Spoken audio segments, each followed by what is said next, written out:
warahmatullahi wabarakatuh. Bertemu lagi dengan Ibu Yeni Sundari dalam mata pelajaran Pendidikan Agama Islam dan Budi Pekerti kelas 12. Bagaimana kabar teman-teman hari ini? Semoga dalam keadaan sehat walafiat dan dalam lindungan Allah Subhanahu wa taala. Amin amin ya rabbal alamin. Dan bagi yang sakit, semoga Allah cepat angkat penyakitnya dan sehingga bisa mengikuti kegiatan belajar serta aktivitas sedia kala lagi. Amin amin ya rabbal alamin. Ya, minggu lalu kita masuk pada materi ke-7, yaitu tentang kemajuan Islam di Nusantara. Nah, sekarang kita masuk bab terakhir, yaitu tentang faktor-faktor yang menyebabkan kemajuan peradaban Islam di dunia. Kalau kemarin kita di Nusantara, sekarang kita masuk pada kemajuan peradaban Islam di dunia, masuk materi ke-8. Ya, yang kita akan bahas di sini yaitu tentang menganalisis dan mengevaluasi faktor-faktor apa saja kemajuan peradaban Islam di dunia. Kalau kita lihat, Islam itu berkembang tidak hanya ada di Indonesia saja, tetapi di belahan dunia, yaitu di benua Asia, di antaranya di India, Pakistan, Afghanistan, Tiongkok, Singapura, kemudian Thailand, lalu Filipina, Malaysia, dan terakhir ada di Brunei Darussalam. Kemudian tidak hanya di benua Asia, Islam juga berkembang di Afrika, di antaranya di Habsyah, di Mesir, dan terakhir di Afrika Utara. Lalu Islam juga berkembang di benua Eropa, di antaranya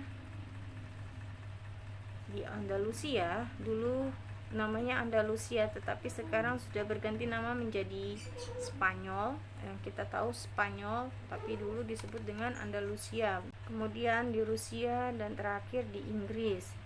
Lalu Islam juga berkembang di Amerika. Nah, kalau dilihat dari segi perkembangan, Islam sekarang populasinya sudah mulai banyak di Amerika ya.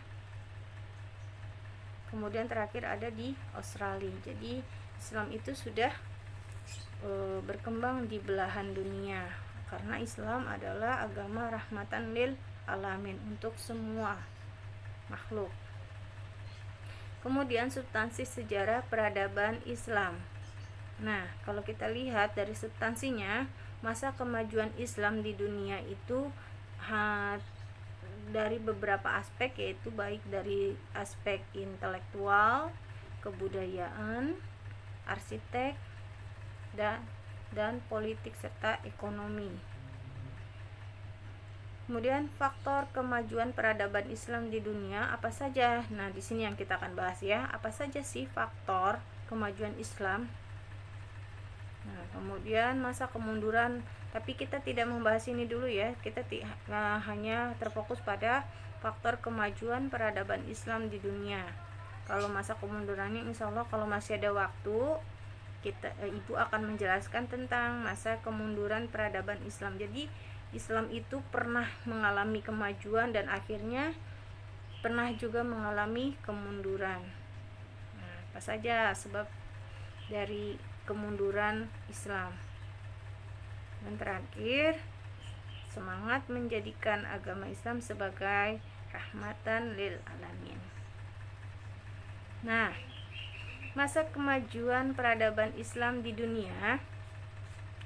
Sebelum dunia barat mengalami kemajuan, dunia Islam terlebih dulu pernah mengalami masa kejayaan, tepatnya dimulai pada masa Khalifah Al-Mansur dan Al-Ma'mun yang bergantian memimpin dinasti Abbasiyah.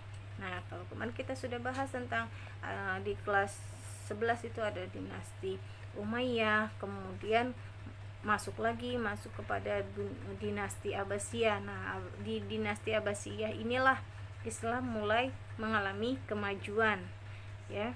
Mereka merintis usaha penerjemahan karya-karya cendekiawan Yunani di dalam bahasa Arab. Upaya ini diteruskan oleh khilafah-khilafah yang meneruskan kepemimpinan dinasti Abbasiyah, terutama yang paling menonjol adalah khilafah Harun al-Rasyid. Nah nih, kemajuan Islam yang paling menonjol itu ada pada masa khilafah Harun al-Rasyid. Nah, 3 fase penerjemahan buku oleh dinasti Abbasiyah. Fase pertama pada masa Al-Mansur dan Harun al-Rasyid. Pada fase ini yang banyak diterjemahkan adalah karya-karya bidang astronomi dan logika. Yang kedua, masa Al-Ma'mun hingga tahun 300 Hijriah. Buku-buku yang diterjemahkan adalah buku-buku dalam bidang filsafat dan kedokteran.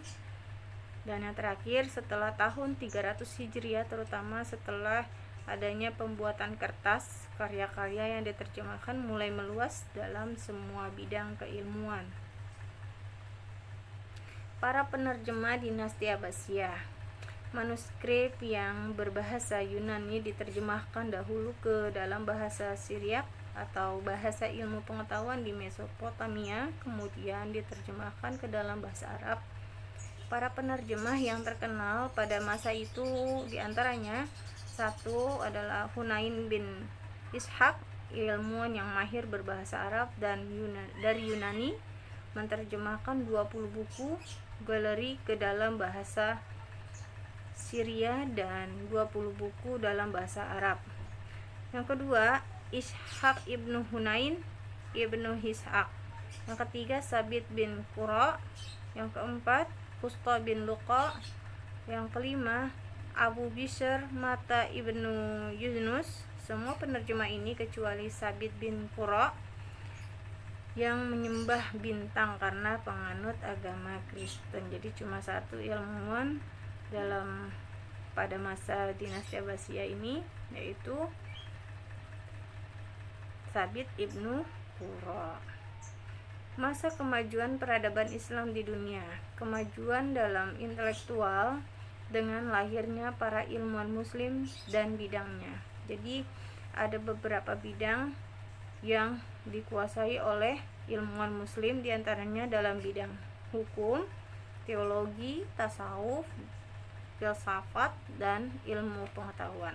Kalau kita lihat dari bidang hukum, di sini ada Imam Malik, kemudian Imam Abu Hanifah, Imam Syafi'i, dan Imam Ibnu Hambal. Nah ini dalam bidang hukum, baik itu bidang hukum fikih untuk menerjemahkan suatu masalah. Nah ini ya, Imam Malik, Imam Abu Hanifah, Imam Syafi'i, dan Ibnu Hambal. Yang kedua dalam bidang teologi ada Imam Al-Asy'ari, Imam Maturidi, pemuka Mu'tazilah seperti Wasil Ibnu Atta, Abu Al-Huzail, Al-Nazam, dan Al-Jubai. Kemudian yang ketiga dalam bidang tasawuf, di sini ada Zunnun al-Misri, Abu Yazid al-Bustami, dan Al-Halaj. Dan keempat dalam bidang filsafat diantaranya ada Al-Kindi, Al-Farabi, Ibnu Sina, dan Ibnu Maskawih. Ini nanti kalian pelajari lagi ya, dalam bidang ini apa sih karya-karyanya. Kalian bisa lihat yang sudah ibu share di Setara Daring ya, lengkapnya di situ ada. Jadi dalam nama-nama yang ibu sebutkan di sini semua ada di Setara Daring. Kalian bisa baca apa sih karya-karyanya, terus dia berada di bidang apa. Nah nanti kalian bisa buka di situ ya. Dan terakhir bidang ilmu pengetahuan ada Ibnu Al-Hasyam, Al-Haisam, Ibnu Hayyan, Al-Khawarizmi, Al-Mas'udi, dan Al-Razi. Ya, selanjutnya kemajuan dalam bidang kebudayaan, arsitektur, politik, dan ekonomi. Di sini kalau kita lihat di bidang kebudayaan dan pembangunan fisik banyak terdapat bukti-bukti kejayaan Islam pada masa silam yang mengagumkan, baik dalam bentuk arsitek bangunan maupun kerajinan tangan lainnya. Beberapa diantaranya adalah adanya sebuah masjid atau museum yang terkenal dengan nama Hagia Sophia di Turki. Nah kita bisa lihat di sini. Nah ini ya, Sini kalau perhatikan, Hagia Sophia Turki ini dulunya adalah sebuah gereja yang diubah menjadi sebuah museum dan atau masjid ya, yang diabadikan. Ini awalnya gereja ya. Kedua, Masjid Sultan Ahmed di Istanbul, dan ketiga, Taj Mahal di India. Empat, berbagai masjid dan universitas di Damaskus, Mesir, dan Istanbul masih berfungsi hingga sampai kini. Salah satunya yaitu Universitas Al-Azhar di Mesir yang merupakan universitas tertua di dunia. Ya, kalau kalian ke Kairo, kalian akan kalian bisa berkunjung ke universitas tertua yaitu Al-Azhar, masih ada sampai sekarang. Nah, yang di sini Ibu contohkan adalah Taj Mahal dan Museum Hagia Sophia ya. Oke, bisa dilihat di sini bentuk Taj Mahal. Ini masjid yang ada di India. Ya, lahirnya madrasah dan perguruan tinggi. Di masa dinasti Abbasiyah didirikan Universitas An-Nizamiyah yang mahasiswanya tidak hanya berasal dari Asia tetapi juga dari Eropa. Inilah yang nantinya membawa perubahan peradaban Eropa yang semula gelap gulita. Sekalipun pada akhirnya dinasti Abbasiyah mengalami keruntuhan, namun kemajuan yang telah ditorehkan umat Islam tetap dipertahankan oleh dinasti-dinasti Islam sesudahnya, seperti dinasti Fatimiyah, dinasti Buayyah, dinasti Bani Saljuk, hingga dinasti Utsmaniyah. Hal ini dibuktikan dengan peninggalan berupa madrasah-madrasah dan perguruan tinggi yang berpengaruh di masanya, seperti Universitas Al-Azhar, Universitas Zaitunah, dan sebagainya. Di samping itu, di setiap masa kekhalifahan juga tetap lahir ilmuwan-ilmuwan muslim yang banyak berkontribusi dalam kemajuan ilmu pengetahuan. Faktor apa saja sih? Nah, ini ya. Faktor apa saja kemajuan peradaban Islam di dunia? Yang pertama, yaitu terjadinya asimilasi antara bangsa Arab dengan bangsa-bangsa lain yang lebih dulu mengalami perkembangan dalam ilmu pengetahuan. Yang kedua, kemajemukan dalam pemerintah dan politik. Ketiga, menciptakan stabilitas ekonomi dan politik. Keempat, gerakan penerjemah manuskrip kuno seperti hasil karya cendekiawan Yunani ke dalam bahasa Arab. Dan yang terakhir, membangun perpustakaan sebagai pusat penerjemahan bidang ilmu pengetahuan. Ya, sampai di sini dulu materi kita. Untuk lebih jelasnya kalian bisa lihat di Setara Daring. Di situ Ibu sudah memberikan materi lengkap. Kalian silakan baca. Kalian pelajari. Peradaban berhutang besar kepada Islam. Islamlah di tempat-tempat seperti Universitas Al-Azhar yang mengusung lentera ilmu selama berabad-abad, serta membuka jalan bagi era kebangkitan kembali dan era pencerahan di Eropa. Ilmuwan Islamlah yang mengembangkan rumus aljabar, kompas, magnet, dan alat navigasi, keahlian dalam menggunakan pena dan percetakan, dan pemahaman mengenai penularan penyakit serta pengobatannya. Ini menurut Barack Obama dalam pidatonya 5 Juli 2009. Ya, terima kasih sudah menyimak. Tugas akan Ibu sampaikan di grup WhatsApp. Wassalamualaikum warahmatullahi wabarakatuh.